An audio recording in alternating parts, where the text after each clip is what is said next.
Bom, pessoal, nós estamos agora continuando ali junho de 61, palestras familiares de Além Túmulo, e nós vamos fazer hoje o estudo começar com o estudo da comunicação de Henri Mondot, Sociedade Espírita de Paris, 26 de abril de 61.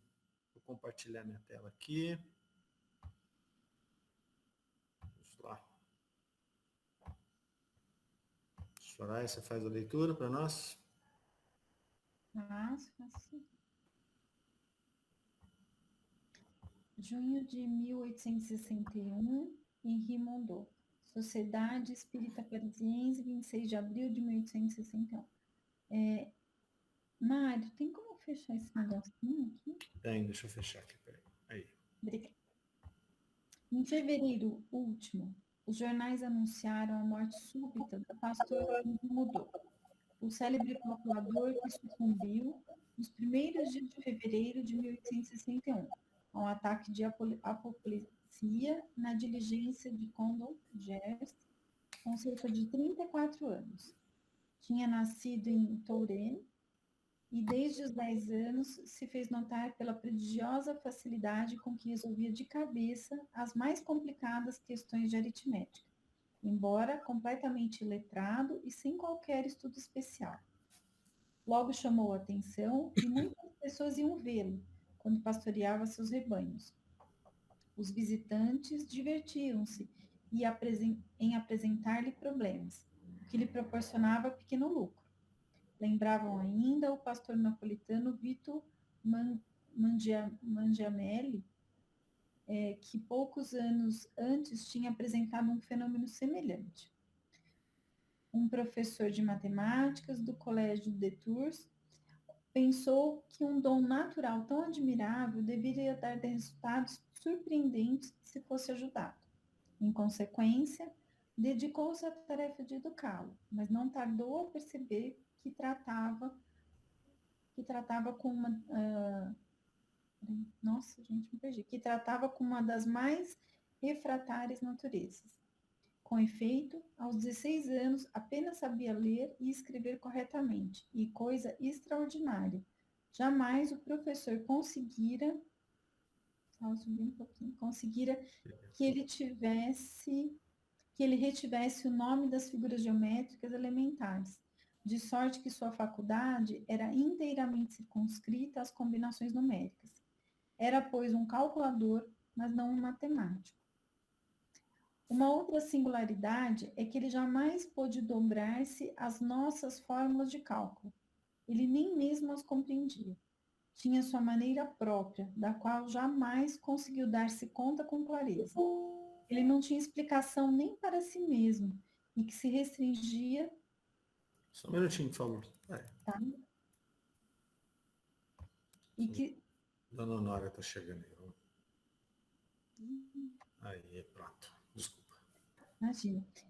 Tinha sua maneira própria, da qual jamais conseguiu dar-se conta com clareza, que não tinha explicação nem para si mesmo, e que se restringia, sobretudo, a uma memória prodigiosa dos números. Dizemos dos números e não dos algarismos, porque a visão dos algarismos o atrapalhava mais do que ajudava. Ele preferia que os problemas lhe fossem apresentados oralmente ao invés de por escrito.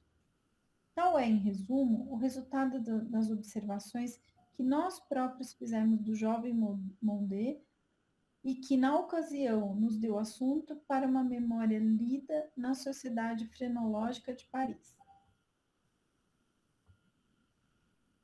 Uma faculdade tão especial, embora levada ao extremo limite, não podia abrir-lhe nenhuma carreira, porque não poderia ser nem contador numa casa comercial e nem seu professor se apavorava com isso, e com razão.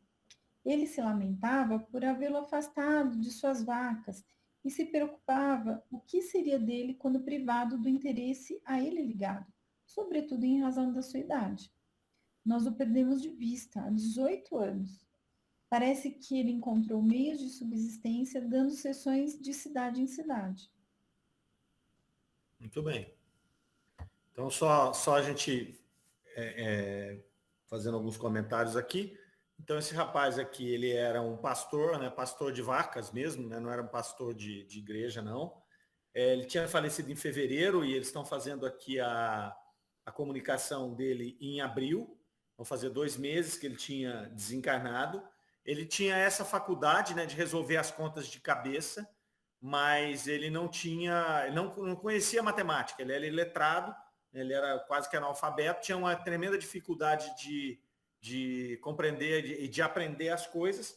Esse professor de matemática pegou ele para poder explorar essa faculdade e talvez ensiná-lo, mas viu que não ia ter sucesso, né, porque era uma faculdade que ele desconhecia a razão e simplesmente ele sabia acertar os números, mas ele não conhecia fórmulas, não conhecia nada.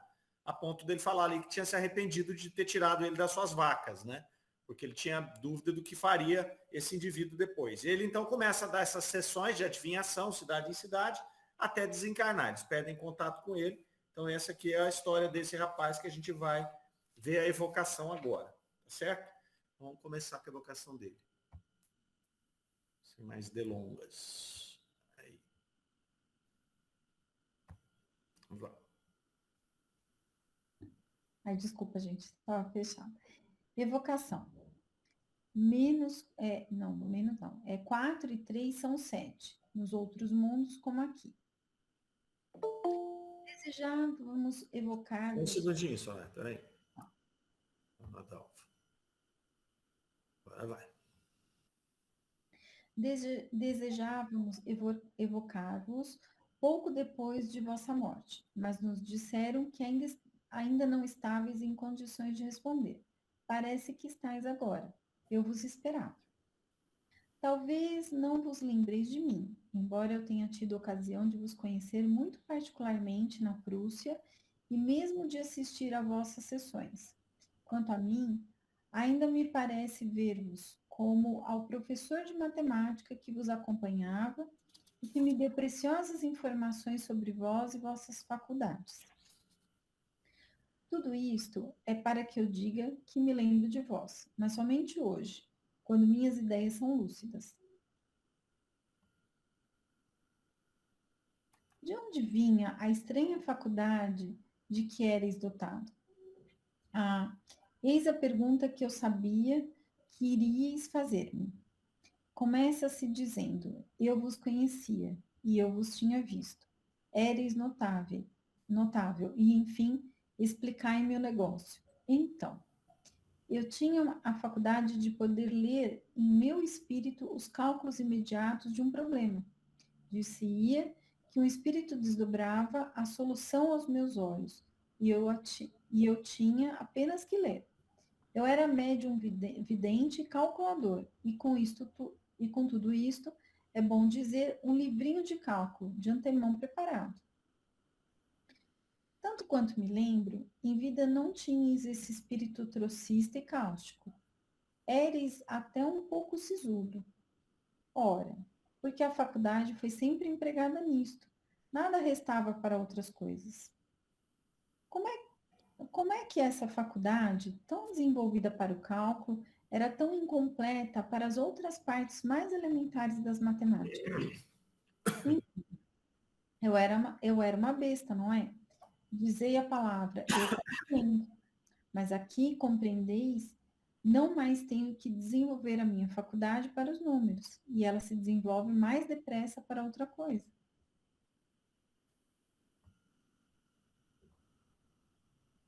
Não tendes mais de desenvolvê-la para os números.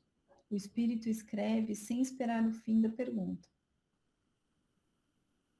Isso quer dizer que Deus nos deu a todos uma missão. Tu, disse-me ele, vais espantar os sábios matemáticos. Eu te farei parecer sem inteligência para que fiquem mais chocados. Derrota todos os seus cálculos e faz que eles se digam. Mas que tem ele acima de nós? Que tem ele de mais forte que o estudo? Deus queria levá-los a procurar além do corpo. Porque o que é que existe de mais material que um algarismo? Legal. Então, a gente dando uma passada aqui, ele mostra aqui que, na verdade, ele tinha essa faculdade dele de leitura desses cálculos, era um tipo de mediunidade, né? Ele fala que o espírito dele via, tinha um outro espírito que mostrava esses cálculos para ele.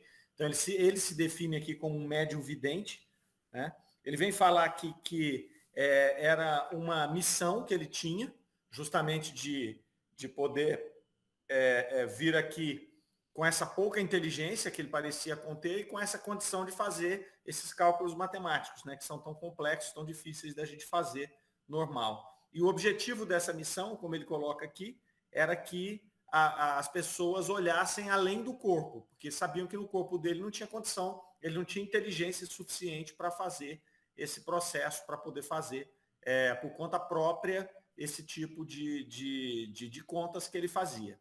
Achei interessante aqui também ele colocando ali que agora ele estava desenvolvendo outras faculdades, né, no plano espiritual, porque quando ele estava aqui no planeta Terra, ele só teve tempo para executar aquela que ele chamou de missão, né, esse tipo de mediunidade que ele passou a vida inteira fazendo. Né? Então ele vai mostrando aqui qual que foi a trajetória dele e o objetivo desse processo. Ok? Algum comentário? Tá tranquilo, né? Vamos seguir aqui. Anda lá. Que fostes em outras existências? Era mandado para mostrar outras coisas. Eram sempre relativas às matemáticas? Sem dúvida, pois é minha especialidade. Eu tinha formulado alguns problemas para saber se tinhas ainda a mesma faculdade, mas de acordo com o que dizeis, parece desnecessário. Mas não tenho mais soluções a dar, não posso mais. O instrumento é mau, pois não é matemático. Não podeis vencer essa dificuldade? Nada é invencível. Sebastopol mesmo foi tomado. Mas que diferença? Em que vos ocupais agora? Quereis saber a que me dedico? Passeio e espero um pouco antes de recomeçar minha carreira como médium, que deve continuar. Em que gênero pensais exercer esta faculdade mediúnica? Sempre a mesma, porém mais desenvolvida e admirável. Que nós temos alguns pontos interessantes aqui. Né? Eu achei bacana ele falando aqui que ele já vinha em outras encarnações, sendo médium em primeiro lugar, então ele vem já, né, tendo esse trabalho mediúnico aí, quer dizer, imagino eu que ele já tenha essas facilidades, né, mediúnicas, então ele vai aproveitando isso aí no seu processo evolutivo e até nessas que ele chamou de missões, né? Quando a gente fala em missão aqui, normalmente a gente atrela a missão a espírito mais evoluído, mas não é o caso aqui, né? É como se fosse um trabalho para ele executar. Todo mundo tem trabalho, mas quando a gente fala em missão mesmo, normalmente a gente está se referindo a um espírito mais evoluído que veio para um outro plano em missão para poder fazer, para poder auxiliar os demais aqui, né? Mas ele usa essa palavra também, essa palavra de missão aqui. Achei bacana ele falar que a especialidade dele era matemática, então ele vinha sempre ligado à matemática. Então, são essas especializações, né, que a gente acaba fazendo. E é interessante porque eu fiquei pensando nisso aqui, eu acho que a gente deve vir várias encarnações com essas especializações, até para que a gente possa esgotar o desenvolvimento naquela linha, tá? Esse é um pensamento meu só. E também para que a gente possa ajudar os demais, né, o processo de evolução daquelas características também. Né? Pra gente, eu imagino que a gente não deve ficar alternando essas especializações, né? Então a gente vai especializando naquilo e vai reencarnando até você buscar outra forma de fazer.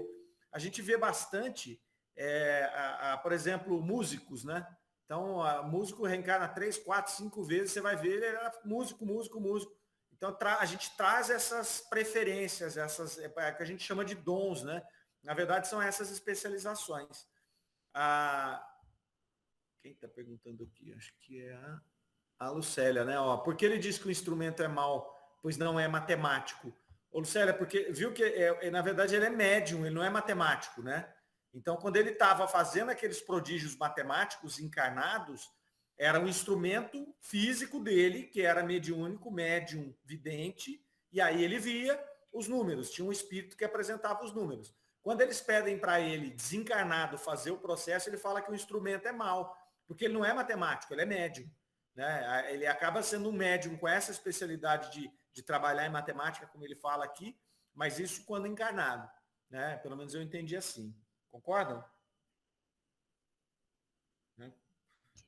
Ô, Mário, Pois não. então, assim, eu estou refletindo muito sobre o que ele acabou de dizer, né? Que essa questão de ser quase uma especialidade nossa, é como se a gente fosse se aprimorando em determinados, não sei se a gente pode chamar de talentos ou gostos ou preferências, não sei como que, mas é interessante a gente pensar, né? Porque a gente observa, às vezes, pessoas que têm tamanha facilidade em determinadas áreas, né?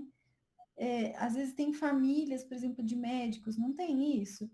Que a gente vê o pai, o filho, é uma geração inteira ali será que é isso? Assim, não sei, eu estou aqui assim, refletindo, né? Porque às vezes tem pessoas que parece que trazem talentos e experiências e conhecimento de outras vidas mesmo, e talvez seja isso, né? Essa impressão que nós temos, ela seja real mesmo, seja fato, né?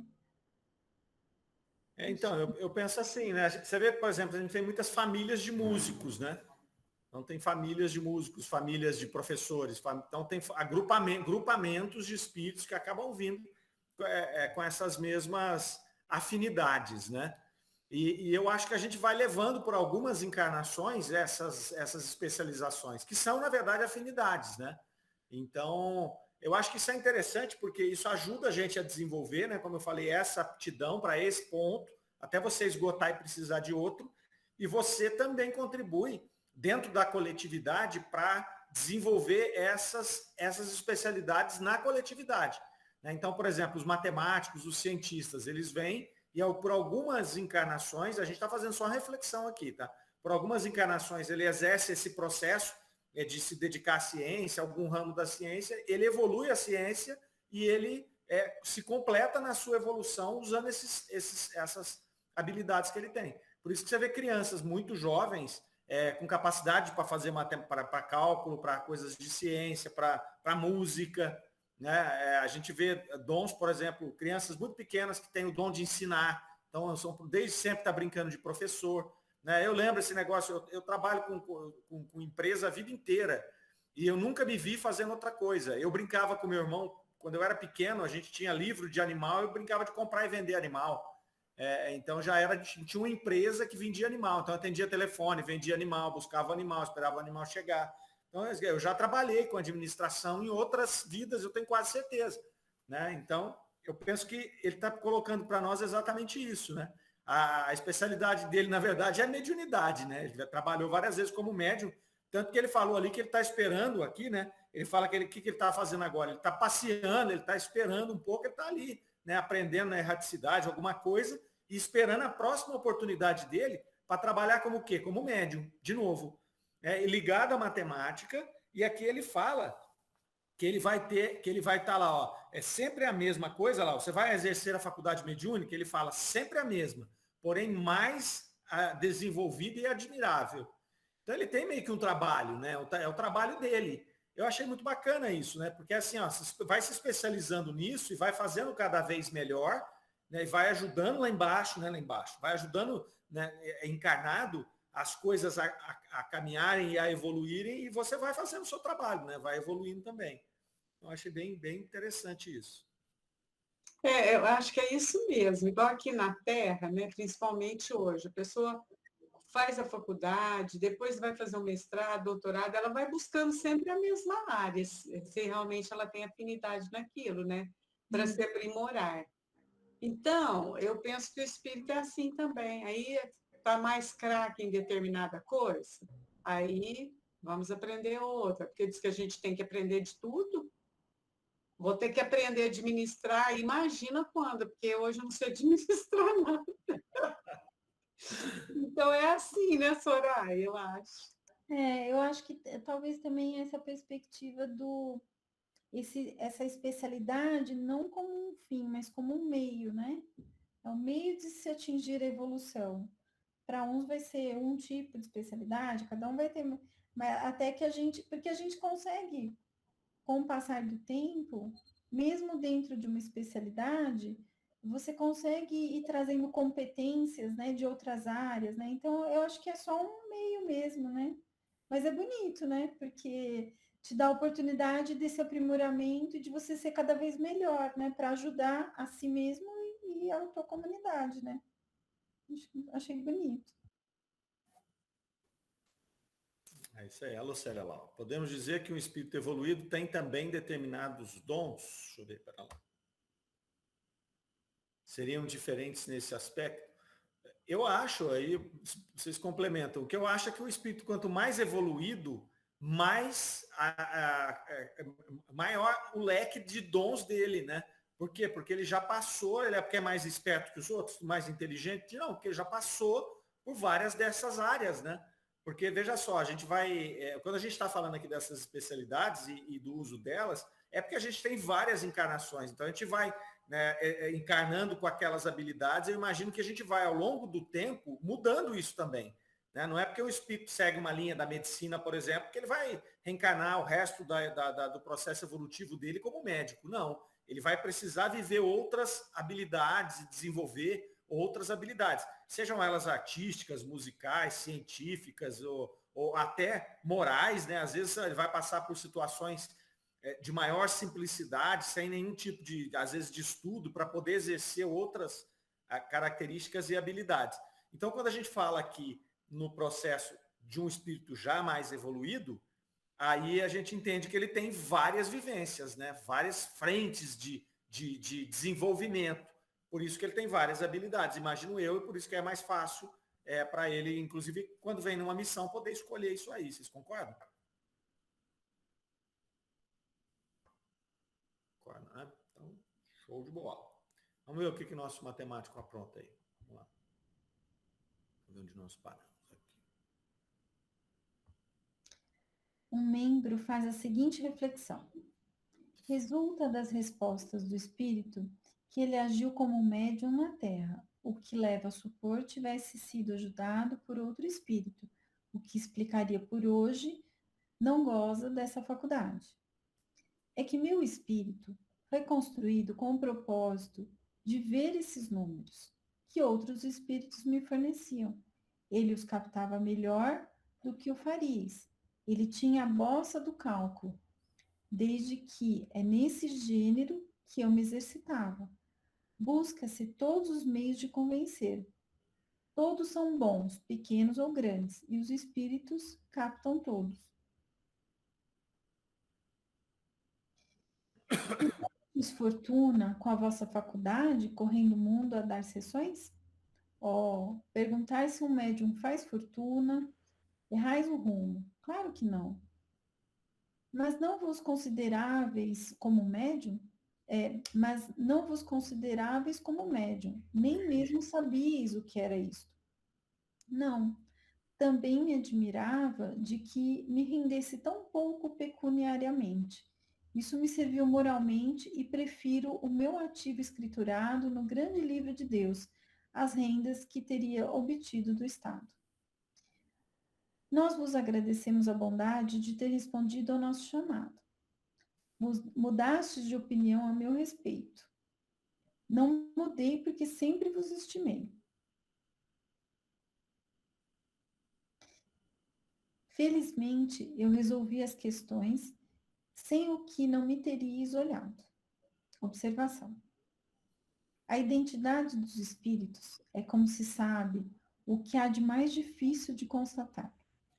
Geralmente revela-se por circunstâncias e detalhes imprevistos, por nuances delicadas, que só uma observação atenta pode fazer captar e que provam muitas vezes mais que os sinais materiais, sempre fáceis de imitar pelos espíritos enganadores, ao passo que não podem simular a capacidade intelectual ou as qualidades morais que lhes faltam. Poder-se-ia, pois, duvidar da identidade nessas circunstâncias sem explicação muito lógica que o espírito dá da diferença existente entre seu caráter atual e o que mostrava em vida. Porque a resposta numérica que ele dá à evocação não pode ser considerada como uma prova autêntica. Seja qual for a opinião que se possa formar a propósito da evocação acima, há que convir que, ao lado de pensamentos faceciosos, ela encerra alguns muito profundos. As, as respostas às perguntas 7 a 16 são sobremaneira notáveis nesse aspecto. Delas ressalta igualmente, assim como das respostas dadas por outros espíritos, que o espírito de Mondô tem uma predisposição para as matemáticas, que exerceu essa faculdade em outras existências, o que é provável, mas que não foi nenhuma das celebridades da ciência. Dificilmente compreender-se-ia que um verdadeiro sábio fosse reduzido a fazer esforçosos cálculos para divertir o público, sem alcance e sem utilidade científica. Haveria muito mais motivo para duvidar de sua identidade se tivesse pretendido passar por Newton ou Laplace. Tá bom. Beleza. Bom, o que nós vimos aqui? Lá na pergunta número 14, que o médium, que eles fazem, perguntam para ele lá, se ele fala lá como médium, né? Se ele não sabia o que ele era médium. Na verdade, não. Resulta a resposta do espírito, perdão. Resulta das respostas do espírito que ele agiu como médium. O que resta supor que teria sido ajudado por outro espírito. Como explica que não goza mais dessa faculdade? Acho essa pergunta interessante, porque o espírito vai responder lá, é que meu espírito foi construído com o propósito de ver esses números, que outros espíritos me forneciam. Na verdade, aqui ele está fazendo uma confusão, né? Porque não é o espírito dele que foi construído para isso. É o corpo físico dele, com a característica mediúnica que ele tinha naquela encarnação, que fazia com que ele conseguisse ver os números apresentados pelos outros, né? Então aqui ele gera uma confusão, é natural, o cara tinha morrido naquela hora e ele também ele não tinha como saber como é que o processo se dava, né? Então ele vai trazer isso aqui, achei bem interessante, ele vai que o espírito dele foi construído para isso, né? Mas não é o espírito, é o corpo físico que tinha essa habilidade aí. Depois ele vai falar sobre a questão da mediunidade, se perguntar para ele se ele fica rico, ele fala, já viu o médium ficar rico? Hoje a gente vê alguns aí, né? Mas acabam quebrando a cara. E é interessante que ele fala assim, eu não sabia que eu era médium, mas eu tinha dúvida por que eu não rendia nada esse dinheiro, né? Então, quer dizer, ele faz até algumas brincadeiras aqui com esse processo, né? Mas é sério, né? Ele chega aqui à conclusão, do jeito dele, né? Que a mediunidade é algo que não foi feito para dar dinheiro, né? Ela foi feita para trazer as pessoas ao conhecimento de algo que não é o corpo físico, que ele respondeu lá atrás, né? Para que você tinha essa missão? Qual era a sua missão? A minha missão era fazer as pessoas olharem além do corpo físico. Então, ele já entendeu. É um espírito meio simplório, mas é interessante como ele traz esse conhecimento implícito nele, ali, intrínseco nele. E depois Kardec faz a observação final aqui dessa comunicação, falando um pouco aqui sobre a questão da identidade dos espíritos. Ele vai falar que essa comunicação é uma comunicação estranha, difícil, porque ela não dá nenhuma prova exata da identidade do espírito, mas ele caminha mostrando um pouco, né, de uma forma muito coerente com aquilo que o espírito viveu, com o que ele fez. Então, tem respostas aqui muito lógicas e muito coerentes, mas que deixa essa dúvida, e ele fala, olha, qualquer pessoa que...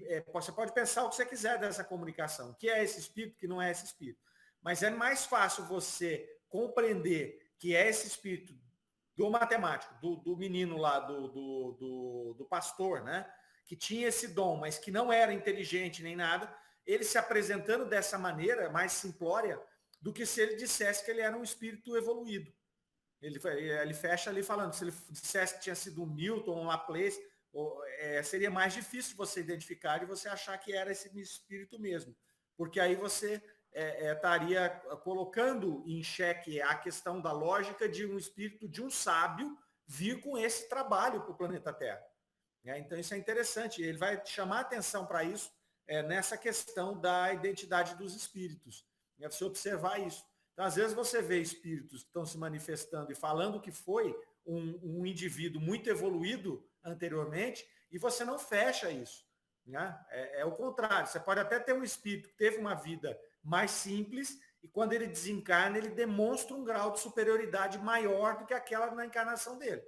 Porque ali, às vezes, ele foi limitado pelo corpo físico, ele foi limitado pelo ambiente. Mas o inverso é difícil, né? Uma pessoa muito desenvolvida aqui que se mostra inferior depois de desencarnado.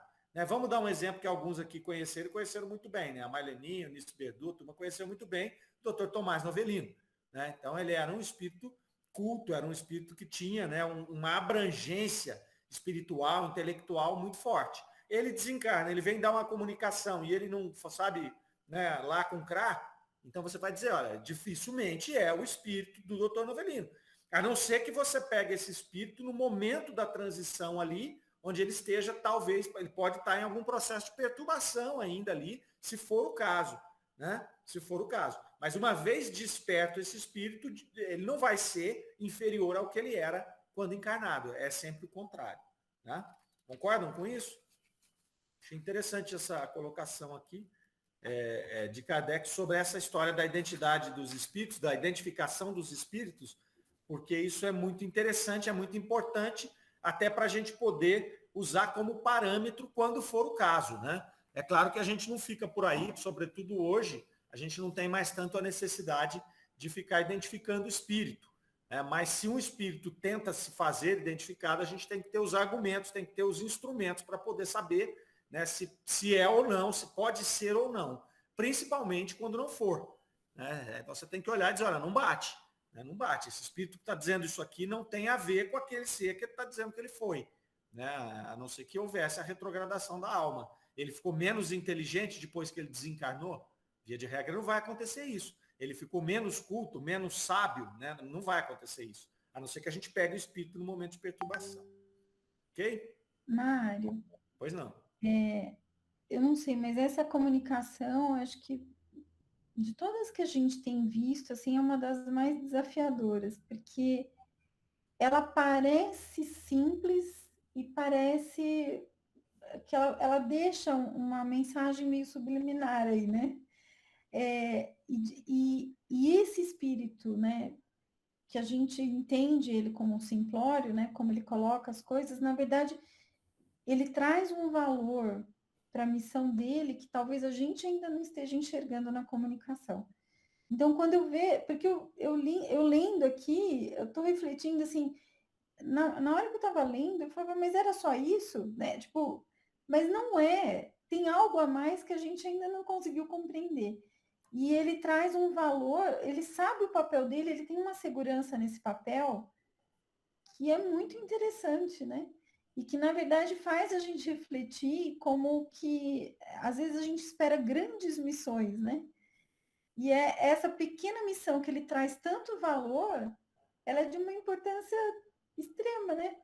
Na verdade, ela tá fazendo, ele está despertando olhos que não enxergam ainda aquilo que deveriam enxergar. Isso que eu ia falar, Soraya. Às vezes o papel dele é de despertar, de chamar atenção para o fenômeno, né? Mas a beleza dessa comunicação está nisso. A gente demora para assimilar, porque ela parece simples, mas ela não é. Ela, na verdade... E se você pensar, por exemplo, a ciência matemática é uma ciência difícil, né? É muito difícil, eu falo por mim, eu sou tão cru em matemática. E aí, porque se ele falasse outras coisas, talvez não chamasse tanta atenção, né? Mas eram cálculos matemáticos, coisas difíceis para uma pessoa, assim, sem nenhuma condição, pelo menos aparente, né? Você vê que era o espírito que mostrava para ele, né? Interessante, né? Mas o interessante é que ele não se sente, ele tem noção desse papel de uma maneira que eu acho que poucos espíritos têm. É uma lucidez para um papel, ele sabe o que ele está fazendo lá. E esse valor que ele atribui foi o que mais me chamou a atenção. Em toda a comunicação, o quanto ele sabe que isso é importante. E aparentemente simplório. E não é tão simplório assim, né? Na verdade. Na observação que Kardec faz lá embaixo, ele chama atenção para a pergunta 7 e pergunta 16, para as duas. Ele vai falar justamente da profundidade dessas respostas a essas perguntas. A 7, se a gente voltar lá na 7, eles estão falando da mediunidade dele, do desenvolvimento dele na matemática. E aí o entrevistador começa a fazer a pergunta, então ele fala assim, ó, não tendes mais de desenvolvê-la para os números, né? Então é o desenvolvimento dele para os números. E aí o espírito começa a escrever sem esperar ele terminar. Então, no meio da pergunta, o espírito começa a responder, ó, isto quer dizer que Deus deu a todos uma missão. Tu, disse-me ele, vai espantar os sábios matemáticos. Eu te farei parecer sem inteligência para que fiquem mais chocados. Então, a tranquilidade com que ele aceita realmente essa missão dele, né, que ele coloca lá, ó, Deus disse a ele, tu vai lá fazer isso. É óbvio, né? A gente não sabe que jeito foi essa ordem, mas ele tem claro para ele. E Kardec chama atenção para essa pergunta aqui, né, para que fiquem mais chocados. E qual era o objetivo? É nessa mesma que ele vai fazer, na 7, ó. Que tem ele de mais forte que o estudo? Deus queria levá-los a procurar além do corpo, porque é o que existe de mais material, porque o que é que existe de mais material que um algarismo? Então, ele sabia muito bem, ele ia vir sem inteligência, com esse dom de poder ver os números, sem conhecimento de matemática, ele não iria desenvolver a matemática, né, com esse objetivo de fazer, chamar a atenção das pessoas. É muito interessante. E assim, ele demonstra uma tranquilidade e uma paz de espírito, né, com a execução do trabalho dele. Você vê, fazia poucos meses que ele tinha desencarnado. E ele não, se ele não estava totalmente, se ele não era mais esclarecido, era porque ele é limitado, né? Ele é um espírito que ele tem lá o seu grau evolutivo, né, mas ele não está extremamente confuso. É alguém que parece ter cumprido bem o seu papel, né, voltou e está tranquilo. E aí eles perguntam lá na 12, lá, né, com que ocupais agora? Ele fala, quereis saber a que me dedico? Passeio e espero um pouco antes de recomeçar minha carreira como médium, que deve continuar. Então, além dele estar tranquilo com a missão dele cumprida, né, ele já sabe que ele vai ter outra e ele está ali meio que, assim, dá a entender que ele está de férias, né? Ah, estou tranquilão aqui agora, estou dando uma passeada, né, e tal. E a gente vê que muitos espíritos falam a mesma coisa, né? Que eles estão, só que eles falam de outra maneira, eles estão estudando, eles estão, né, viajando entre os mundos, entre as situações dentro do mesmo mundo, mas aí eles estão com o objetivo de aprender, de se aprimorar para depois preparar a encarnação futura. Esse aqui parece que ele já está meio tranquilão, ó. Eu já sei, vou voltar, vou ser médico, então estou passeando aqui, né? É como se estivesse tirando umas férias mesmo. É muito legal. E Mas, Mário, é bonito a forma como o valor que ele dá a essa. Ele está tão seguro daquilo que para ele aquilo lá é algo assim tão parte dele. Ele tem uma sensação de pertencimento, né, a esse compromisso, para ele. E isso eu acho que é uma coisa muito importante para a gente, que a gente fica esperando, às vezes, oportunidade de grandes tarefas, né? E, na verdade, é o nosso dia a dia, é a gente se perceber no mundo e saber o nosso valor, que é uma pequena tarefa, né? E executar aquilo com amor. Eu achei incrível, na verdade, eu acho que ainda não consegui explorar tudo que eu gostaria dessa comunicação, porque eu acho que ela tem mais do que a gente imagina. Vale a pena reler, né? Vale a pena reler e com esse nível de detalhe, porque, de fato, ela choca, né? Porque as outras vêm mostrando com mais clareza, ela traz uma outra forma de ver as coisas, né? Uma outra forma do espírito se posicionar, né? A tranquilidade dele chama atenção, logo de cara, né? A tranquilidade desse espírito, a simplicidade dele na comunicação, né? Muito tranquilo, muito leve, né? E com essa profundidade. A 16, que Kardec fala para olhar as duas, ela, ó, não vos consideráveis como médium, nem mesmo sabias o que era isto. E ele falava, também não me admirava que rendesse tão pouco, né? Pecuniariamente. Mas olha o que ele fala aqui, olha lá, ó. Isto me serviu moralmente e prefiro meu ativo escriturado no grande livro de Deus às rendas que teria obtido do Estado. Olha a profundidade disso aqui, né? Então ele faz uma brincadeira, né? A pessoa pergunta para ele, mas você nem sabia que você era médium? Ele falou, não, mas eu me admirava que não dava dinheiro nenhum. E aí ele faz esse complemento aqui, né? Ó, isto me serviu moralmente. Prefiro meu ativo escriturado no grande livro de Deus às rendas que teria obtido. É quase como se ele tivesse grato pelo fato dele ter conseguido cumprir a missão dele sem se desviar. Porque a missão dele era ter vindo como médium de cálculo, né? Não um matemático médico que acertava cálculo para chamar a atenção das pessoas para algo que não era o corpo. Essa era a missão dele. E ele não ganhou dinheiro com isso. E ele se admirava de não ter ganho, porque ele tinha uma habilidade que não era comum. E aí depois ele está tranquilo porque ele fala, isso me adiantou moralmente. O que adiantou moralmente? Foi ele ter cumprido o papel? Foi ele ter cumprido o papel e não ter se perdido no meio desse cumprimento do papel. E talvez aqui demonstre até a dificuldade que é para você executar essa função, que parece simples, mas não é, né? Ela parece simples, mas você pensa, a maioria das vezes você se perde no caminho, né? Você acaba sendo seduzido pelas questões de fama, de dinheiro, e não faz o que você veio fazer. E aí a gente vê muitos espíritos se comunicando depois, lamentando profundamente o fato de ter perdido a oportunidade que teve, né? Porque ficou envolvido nas coisas materiais. Acho que isso que dá essa tranquilidade para ele também. A Lucélia está colocando lá, ó, a contradição entre ele ser uma besta e dar respostas incríveis é que mexe com o interesse das pessoas. De onde vem?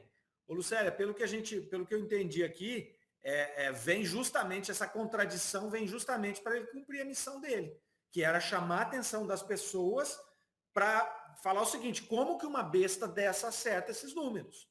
No fim é isso, né? No fim era essa a missão dele.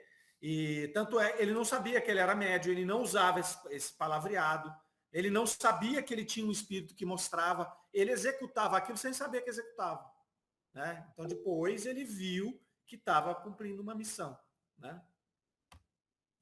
Beleza? Então sigamos, vamos para a próxima. Depois a gente relê essa daí. Então é junho de 61, senhora Anassis Gordon, ou Gordon, não sei. Vamos lá. Gordon, né? Gordon. Vamos lá. Jovem senhora, notável pela doçura de caráter e pelas qualidades morais mais eminentes, falecida em novembro de 1860. Evocado a pedido de seu pai e de seu marido. É uma família de trabalhadores nas minas de carvão, nas proximidades de Saint-Étienne. Circunstância importante para apreciar a sua evocação. Eis-me aqui. Vosso pai e vosso marido pediram que vos chamasse e sentir-se-ão felizes por ter a vossa comunicação. Também estou muito feliz em comunicar-me com eles. Por que fostes levada tão cedo da afeição de vossa família? Porque eu terminava minhas provas terrenas. E desvê-los algumas vezes? Oh, estou incessantemente junto a eles. Sois feliz como espírito? Sou feliz, espero, atendo, amo. O céu não me causa terror e espero confiante e com amor que as asas brancas me cresçam. Que entendeis por estas asas? Entendo tornar-me puro espírito e brilhar como os mensageiros celestes que me deslumbram. Observação. As asas dos anjos, arcanjos e serafins, que são puros espíritos, evidentemente não passam de atributo imaginado pelos homens para pintar a rapidez com que se transportam, pois a natureza etérea os dispensa de qualquer sustentáculo para percorrerem os espaços. Contudo, podem aparecer aos homens com esse acessório para responder ao seu pensamento, como outros espíritos tomam a experiência que tinham na Terra para se tornarem conhecidos. Olha que legal. Então, vocês lembram que as 3, 4 últimas que a gente fez das comunicações, Kardec trouxe lá um suicida, depois ele vinha trazendo alguns espíritos mais simples do que esses que estão aqui agora, né? Vai engrossando o caldo. Então ele trouxe aquele matemático com essa profundidade aí dentro da simplicidade dele.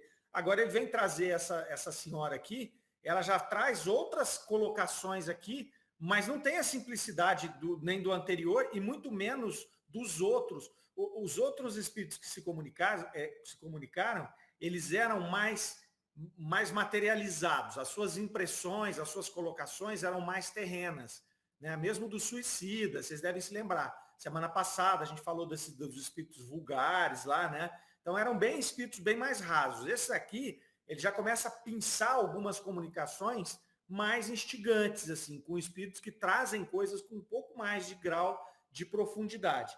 Então ele começa aqui no mesmo jeitão de sempre, né? 6 meses que ela morreu ali, né? Aí ele chama a atenção porque ela era uma trabalhadora de minas de carvão, ela era de uma cidade, de uma família de trabalhadores de minas de carvão, e ele vai falar lá que é uma circunstância importante para apreciar a evocação dela.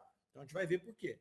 Então vai perguntar por que ela morreu tão cedo, ela fala, já cumpri minha missão, e depois pergunta se ela tem visto a família, se ela tem vindo ver os familiares aqui. E ela diz, estou incessantemente com eles. Então, isso é interessante para a gente poder, né, também ir afirmando os nossos conceitos aí dessa proximidade. Então a gente desencarna, mas você, via de regra, você ainda tem, sobretudo, né, durante os movimentos que a gente está fazendo aqui no grupamento, você ainda tem essa afinidade, você ainda fica por aqui, né, navegando entre esse círculo familiar que a gente tem. Daí as impressões positivas e negativas que a gente imprime nos espíritos. Lembra que a gente também falou sobre isso? Lembra que aquela menina veio e falou para a mãe parar de chorar? Para a mãe não se desesperar, porque estava afetando ela lá, e ela iria até se afastar se continuasse desse jeito. Então isso é importante, né? Importante para nós aqui também, para a gente poder até esclarecer as outras pessoas, né? Dessas situações todas. E aí ela entra numa parte mais profunda, né? Quando ela fala lá, se pergunta se ela era feliz como espírito. E ela vai dizer lá, sou feliz, espero, atendo, amo. Então era o que ela está fazendo. Ela está lá esperando, né? Esperando por quê? Porque ela está na erraticidade. Então ela está ali esperando alguma coisa ocorrer. Ou ela reencarnar, ou alguma missão, alguma coisa assim. Entende dessa forma, né? Atendo, porque esses espíritos que já estão um pouco mais avançados, uma das tarefas deles é auxiliar os demais. Então eles vão atender, vão auxiliar, e amo atender através do amor. É interessante essas 3 palavras, eu gostei. E ela fala lá, ó, o céu não me causa terror, espero confiante e com amor que asas brancas me cresçam. Então a hora que eu li isso aqui, eu falei, velho, que isso? Ela quer virar um anjo, né? Que coisa mais louca. Mesmo, hein? É engraçado isso, né? A hora que eu li isso aqui, eu falei, velho, ela acha que vai nascer... Um pouco pretensiosa, mulher. Vai nascer asa e ela vai, né, vai voar. E aí começa a desenrolar, fica bem legal, porque aí eles perguntam, mas o que você entendesse por asa? Aí ela vai dizer lá, ó, entendo tornar-me puro espírito e brilhar como os mensageiros celestes que me deslumbram. Então, olha que bacana. Ela já sabe que ela tem que evoluir o seu espírito para se transformar num espírito puro e ela se transformar para brilhar como os mensageiros que deslumbram a ela. Então, ela tinha contato com esses mensageiros. Então, quando ela coloca que ela espera as asas brotarem nela, que as asas brancas me cresçam, depois Kardec vai explicar essa questão das asas aqui, mas, na verdade, eu não sei se ela está usando isso como uma metáfora ou se é o entendimento dogmático dela de que ela vai ter asa quando ela chegar naquela condição. Não dá para a gente saber aqui. Mas ela sabia muito bem que era tornar-se um espírito puro, né, quando ela se referiu à questão do nascimento das asas lá, que as asas brancas crescessem, para ela brilhar como os mensageiros que ela se deslumbrava, então com aqueles que ela tinha contato. Achei muito bacana, porque ela tinha contato com esses mensageiros celestes que ela fala aqui. Tanto que ela tem o desejo, e por isso ela espera, atende e ama, porque ela tem o desejo de se transformar, né, nesse espírito puro, né, e poder brilhar como esses aqui. Aí Kardec vem explicar aqui, né, que as asas dos anjos, dos serafins ali, né, que são puros espíritos, evidentemente não passam de atributo imaginado pelos homens, né, para poder apresentar, para poder ilustrar ali, para pintar, ele usa esse termo, né, a rapidez com que eles se transportam e a natureza etérea que eles têm. Então, quer dizer, e aqui ele ainda vai falar que, na verdade, às vezes os espíritos se apresentam para as pessoas dessa forma, com essas asas, né, até porque é uma forma de conectar com o pensamento que a gente tem, de anjo ter asa, de voar, de poder se locomover nessa velocidade. O Kardec dá essa explicação aqui sobre essa resposta tão interessante que ela deu, né? E aí fica em aberto se eles aparecem para ela com asa mesmo, ou se ela está usando aqui uma metáfora para falar de se transformar em espírito puro e poder fazer esses grandes voos aí. Então, me pareceu ter as duas possibilidades de interpretação. A Lucélia está colocando lá, ó, na observação diz que podem aparecer com asas se assim necessário, mas hoje há a possibilidade disso, de aparecer com asas. Aí eu pergunto, por que não? Né? Por que não? Por que o espírito não pode aparecer com asa? Se eu achar que anjo tem asa, ele não pode aparecer com asa para mim, para poder, até para poder reforçar o fato dele ser um espírito puro? O que vocês acham? Eu concordo que sim. Eu acho que para os espíritas ele não precisaria de asa, não, porque ele já sabe que o espírita já entende isso. Mas para os católicos, o que eles acham? O espírito puro é anjo, tem asa, então eles vão aparecer. Eu acredito. Agora, para nós espíritos, seria muita gente querer ver um de asa, né? Mas é isso. Eu não vejo nenhuma aberração, né? nessa colocação, porque é o que o Eunício bem colocou. Né? Às vezes você fala aquela auréola, né? Aquela coisinha lá, aquela luminosidade. Então ele pode, de repente, fazer essa indumentária para poder ser visto, se convencer, se comunicar, né, com a gente de outra maneira. É interessante. Eu vi um filme ontem que chama Entrevista com Deus. O Mário está querendo ver anjos com asa. A Lucélia falou, não, se eu conseguir ver alguém brilhando mais que eu, já está bom demais. Mas não é muito difícil acontecer, não. Qualquer um que tiver um brilhozinho aí vai brilhar mais que eu. Eu estava vendo um filme chamado Entrevista com Deus, e é interessante a forma como eles colocam Deus aparecendo para o indivíduo, né, para o rapaz que estava entrevistando ele lá. Eu não vou dar spoiler aqui, não, é um filme até bacana, com conteúdo bem rico, mas é assim, né? A gente vê as comunicações, às vezes os espíritos aparecem de alguma forma, que é a forma como a gente quer ver, a forma como a gente tem condição de se comunicar com eles. Então, eu achei bem interessante aqui. Comentários? Ô, Mário, na verdade, ela está inspirada por essas pessoas, né? Ela busca essas inspirações para ser melhor. É bonitinho, né? Ela quer ser melhor, né? Isso é algo bacana, assim. E é outro espírito, né, Soraya? É outro espírito que se apresenta de uma forma muito serena, né? Olha o que ela fala, né? Quando eles perguntam se ela é feliz como espírito, ela vai falar, sou feliz, espero, atendo e amo. Né? O céu não me causa terror e espero confiante e com amor que as asas brancas me cresçam. Então aqui ela pode estar usando uma metáfora, né? Ela pode estar usando uma metáfora para dizer, eu espero, né, espero confiante com amor que eu vou evoluir e que eu vou poder ir para esse lugar, né, brilhar como esses mensageiros celestes que me deslumbram. É muito poético, é muito bacana, né? Muito legal. E vocês lembram que na semana passada nós falamos daquele espírito que ele vai mencionar que ele não era nem feliz, que ele não era a felicidade suprema e nem o castigo, né? Que nós até discutimos bastante a palavra castigo. Era um espírito que estava errante, era um espírito que já tinha se identificado como espírito e era um espírito que estava sofrendo. Ele falava, não é nem o sofrimento e nem a alegria. Ele estava ali, né? meio que perdido ali, porque ele queria mais, ele sabia alçar mais. Esses dois que se comunicaram aqui já são um pouco diferentes, eles estão confortáveis onde eles estão. Né? Eles estão confiantes, eles estão ali serenos com na erraticidade. Eu gostei de ver isso aqui, eu falei, tomara que a gente consiga, né, ao desencarnar, ter essa serenidade, ter essa tranquilidade, de se sentir em casa, né? Sabe, é como se a gente estivesse viajando um tempão e eu voltei para casa e eu sei que eu vou ter que viajar de novo, mas eu estou em casa, eu estou me recuperando. Lembra do outro? Eu estou passeando, eu estou tranquilo. E essa aqui falou, eu estou aqui, estou em casa e eu quero continuar viajando para eu cumprir minha missão, para eu cumprir minha tarefa. Então, eu achei as duas comunicações muito reconfortantes, assim, muito bacanas. Eu achei também, Mário, muito importante, porque eles têm consciência que não atingiram a perfeição, que precisam retomar e que estão se preparando, porque um dia vai ser anjo. E é o que a gente aprende, um dia nós vamos ser anjo. Agora, quantos milhões de anos vai depender de nós, né? Então é interessante mesmo. E assim, nessas comunicações, a gente vê um que tem essa visão do trabalho dele, do fruto do trabalho e da missão dele, intuitiva. Né? O anterior é uma posição intuitiva.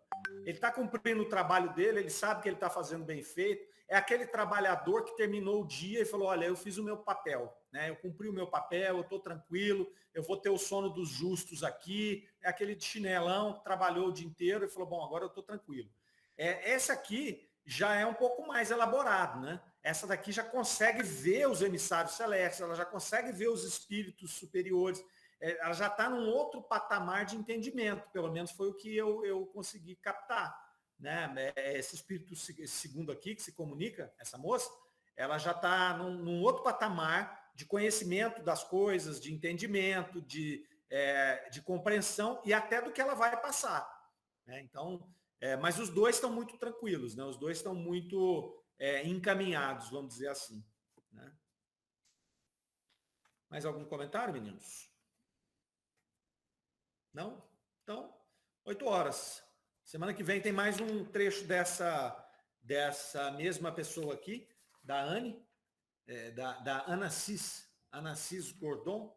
Então, ela tem a segunda parte da evocação dela, e é bem interessante também. Tá joia? Muito Então, até a semana que vem, na mesma hora, no mesmo local.